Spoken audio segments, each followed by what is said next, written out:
सभी साथियों का स्वागत है आपके अपने यूट्यूब चैनल एम के टीचिंग पॉइंट में बीएड वर्सेस डीएलएड को लेकर के एक महत्वपूर्ण जानकारी। मणिपुर आदेश क्या है, प्रभावी होगा 69,000 और बीएड को लेकर के सारी चीज़ें हम आपको इसके बारे में अवगत कराएंगे।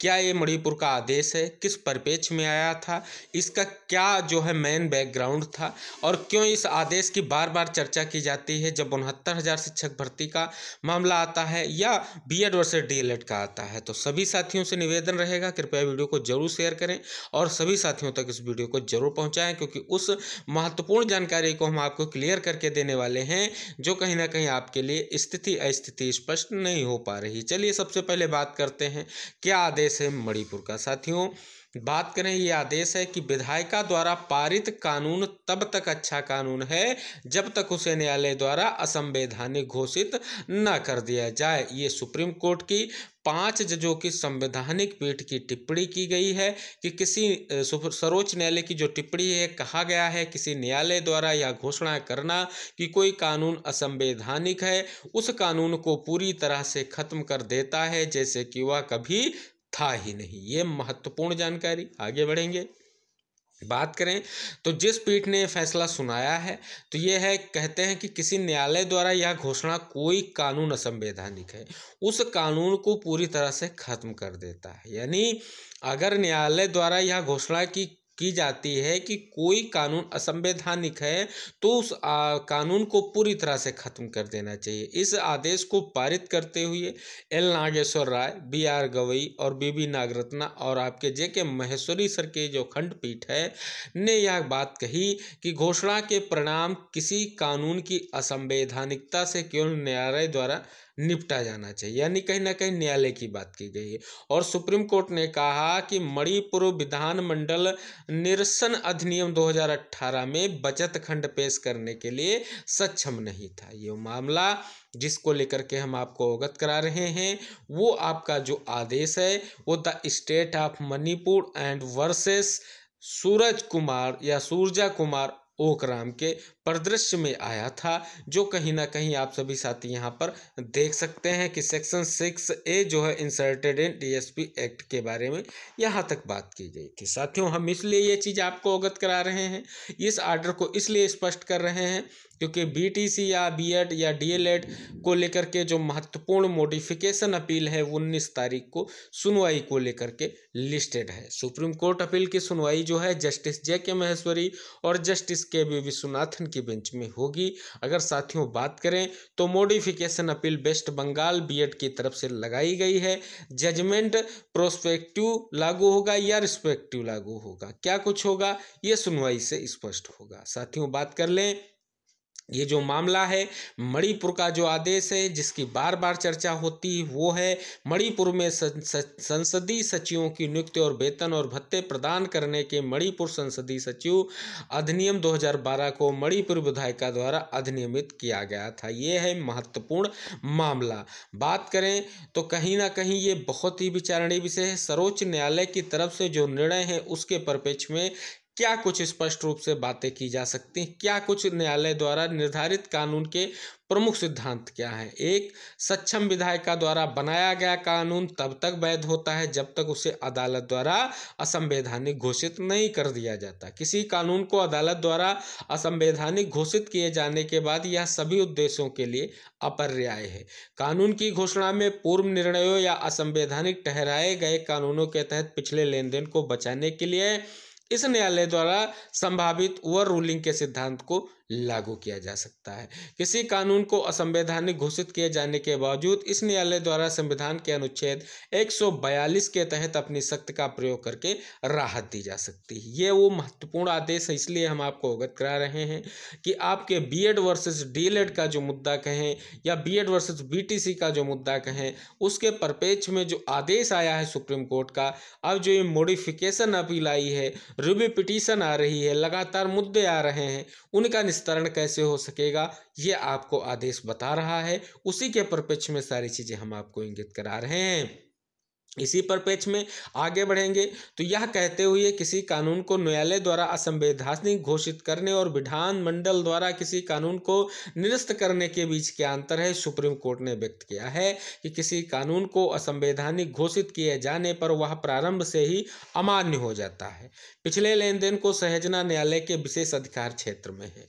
दूसरी ओर हालांकि निरसन का परिणाम पिछले लेन देन पर पूर्वव्यापी प्रभाव के साथ कानून का विलोपन भी है। विधानमंडल को निरसन अधिनियम में एक बचत खंड पेश करने का अधिकार है। ये आदेश आपका आया था केशवन माधव मेनन बनाम बॉम्बे राज्य के परिदृश्य में जो आदेश आया था। तो अब साथियों आपको स्पष्ट हो गया होगा जो आपका आदेश है क्या कुछ परिदृश्य लेके आता है। मणिपुर का आदेश स्पष्ट हो गया है। अब जो है सुप्रीम कोर्ट के पास पूरी शक्ति है, जैसा कि आदेश में भी लिखा गया है, पूर्व के लेन देन यानी पूर्व में जो उस नियम या कानून के तहत जो भी कुछ हुआ है उस पर न्यायालय अपनी तरफ से निर्णय ले सकता है। 142 की बात की गई है, उसके अनुसार जो है निर्णय ले सकता है। अब साथियों ये सारी जानकारी प्रोवाइड कराने का मेरा एक ही उद्देश्य है, वो ये है क्योंकि जो मॉडिफिकेशन अपील आपकी लगी हुई है, डाली गई है, उस पर स्पष्ट किया जाता है कि इसकी सुनवाई होने वाली है 19 अक्टूबर को और उस बेंच में होगी जिस बेंच ने कानून को जो है स्पष्ट रूप से असंवैधानिक या रद्द करने की बात की थी। जस्टिस के JK महेश्वरी की बेंच में मुद्दा लग गया है। अब आदेश या बात कहें प्रत्यक्ष रूप से बात कहें कि 69,000 जो चयनित हैं वो कहीं ना कहीं जो आपकी 2018 में जो आपका विज्ञापन जारी हुआ था तो उससे पहले आपके लिए कानून बनाया गया था, NCT की तरफ से गाइडलाइन बनाई गई थी। उस गाइडलाइन के अनुसार 69,000 शिक्षक भर्ती में बीएड चयनितों को सम्मिलित करने का आदेश आया था और 69,000 शिक्षक भर्ती में बीएड चयनितों को नियुक्ति प्रदान की गई थी। अब सुप्रीम कोर्ट का आदेश आ चुका है कि बीएड डिग्री धारक जो हैं वो प्राथमिक शिक्षक भर्ती में शिक्षक नहीं बन सकते हैं, लेकिन ये मुद्दा फंसा पड़ा है 2018 से 2023 के मध्य की भर्तियों का, जिनका निस्तारण कहीं ना कहीं बहुत ही विचारणीय है। इसमें मध्य प्रदेश में शिक्षक भर्ती, छत्तीसगढ़ में शिक्षक भर्ती और कहीं ना कहीं आपकी पश्चिम बंगाल की शिक्षक भर्ती, उत्तर प्रदेश की 69,000 शिक्षक भर्ती,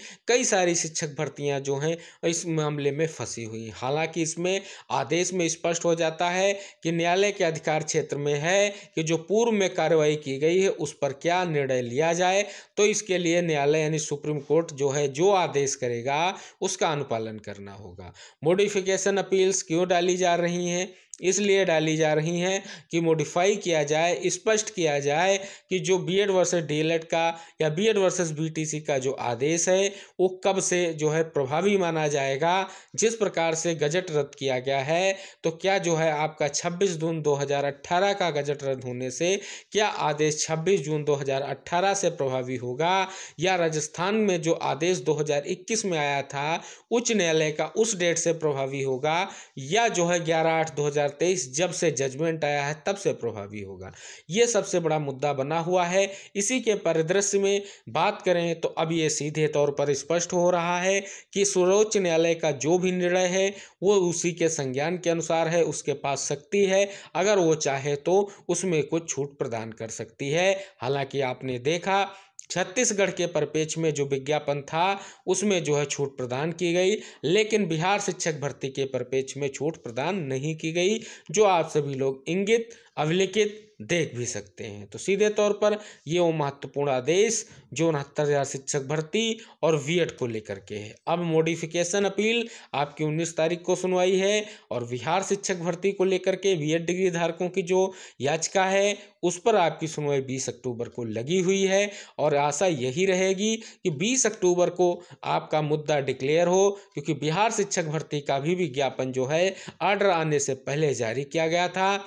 इस हिसाब से ये स्पष्ट हो जाए कि क्या पूर्व की भर्तियों को लेकर के ये आदेश जो है आपके गजट रद्द होने की डेट से ही प्रभावी रहेगा, या 2023 से इसको माना जाएगा, या 2021 से इसका प्रभावी रूप आएगा। तो कई सारी अभी ये मुद्दे जो हैं लेकिन न्यायालय अगर चाहे तो इस पर छूट प्रदान कर सकता है और 11/8/2023 के पहले के बीएड डिग्री धारकों को राहत प्रदान करने की शक्ति सर्वोच्च न्यायालय के पास है। और सर्वोच्च न्यायालय चाहे तो उन जो है बीएड डिग्री धारकों को कहीं ना कहीं जो है मूल अधिकारों के बारे में, मूल अधिकारों के साथ उन पर जो है यह स्पष्ट रूप से स्थिति स्पष्ट कर सकता है और उन्हें न्याय प्रदान कर सकता है। इसके लिए कोर्ट में आपको तथ्यात्मक रूप से उपस्थिति लेकर के अपने मूल अधिकारों का हवाला दे करके कहीं ना कहीं इस चीज़ को लेकर के उपस्थित होना है, अगर बीएड डिग्री धारक छूट चाहते हैं तो साथियों स्पष्ट हो गया होगा। 5 जजों की खंडपीठ, मणिपुर आदेश, 69,000 शिक्षक भर्ती, बीएड अभ्यर्थियों के लिए क्या, सारा कुछ स्पष्ट हो गया होगा। वेट करिए 19 तारीख का, जैसे ही सुनवाई होती है ये सारा कुछ स्पष्ट हो जाएगा। तब तक के लिए निवेदन है, वीडियो को जरूर शेयर कीजिएगा उन सभी 69,000 और बीएड अभ्यर्थियों को जो कि कहीं ना कहीं हताश, परेशान और निराश दिखाई दे रहे हैं, और उनके लिए एक महत्वपूर्ण आशा की किरण दिख रही है कि 19 तारीख को जो पश्चिम बंगाल की याचिका है कहीं ना कहीं इस आर्डर को मॉडिफाई कर देगी और आर्डर से स्पष्ट हो जाएगा कब से आर्डर जो है अपना प्रभावी होने वाला है। क्या बीएड को लेकर के बीच की जो स्थितियां हैं उन पर क्या स्थिति होगी, इन्हीं 2018 से 2023 तक के बीएड अभ्यर्थियों का क्या होने जा रहा है, ये देखने वाली बात होगी। लेकिन अगर साथियों बात करें तो कहीं ना कहीं आपको डीएलएड की तरह ही बीएड डिग्री धारकों को अपने पक्ष को रखना पड़ेगा, ये मांग करनी पड़ेगी। अगर आपको इस प्रकार की परिस्थितियों से गुजरना है तभी आपको परिस्थितियां अनुकूल हो पाएंगी, वरना पूर्व की भांति ही उसी तरीके से आर्डर लागू हो जाएगा। अगर 2018 से लागू होगा तो कहीं ना कहीं कई सारी भर्तियां जो है बीएड डिग्री धारकों के लिए अस्पष्ट हो जाएंगी। तो ये सारी चीज़ें हमने आपको इसलिए अवगत कराई, उस आदेश को अवगत कराया जिस आदेश में सारी चीज़ें मेंशन की गई थी। तो सभी से निवेदन है वीडियो जरूर शेयर कीजिएगा, इंपॉर्टेंट जानकारियां हैं। मिलते हैं, तब तक के लिए टेक केयर, बाय बाय, जय हिंद साथियों।